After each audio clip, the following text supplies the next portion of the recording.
Most people think Christianity is about one thing: trying to be a better person, be kinder, be more patient. Stop doing bad things, start doing good things. In other words, better behavior. But what if that's not the real message of Christianity at all?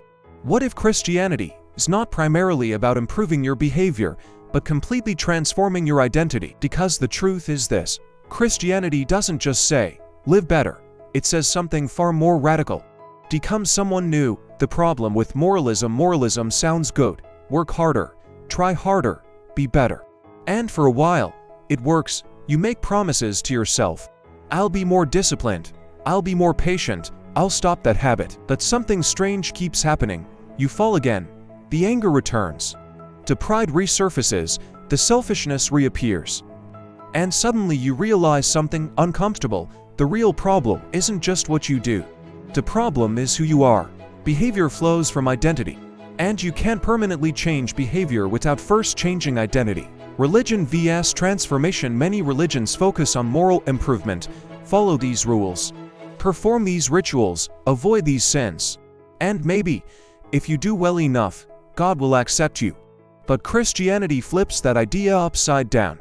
Instead of saying, change your life so God will accept you, Christianity says, God accepts you in Christ, so your life can change. That is a completely different starting point.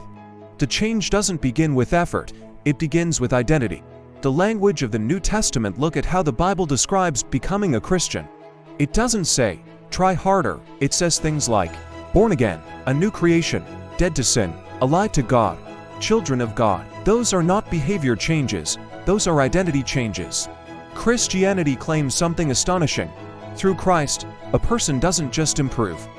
They become new at the deepest level. Why identity changes everything. Imagine trying to convince a caterpillar to fly. You can lecture it, encourage it, even motivate it. But it will never fly. Why? Because its nature hasn't changed. But once the caterpillar becomes a butterfly, flying becomes natural. Not forced, not exhausting, just natural.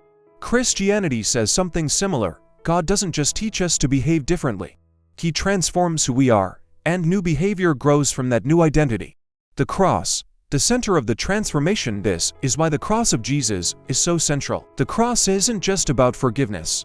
It's about death and rebirth. The old self dies. The old identity loses its power, and a new life begins. The Apostle Paul wrote, I have been crucified with Christ, and I no longer live, but Christ lives in me.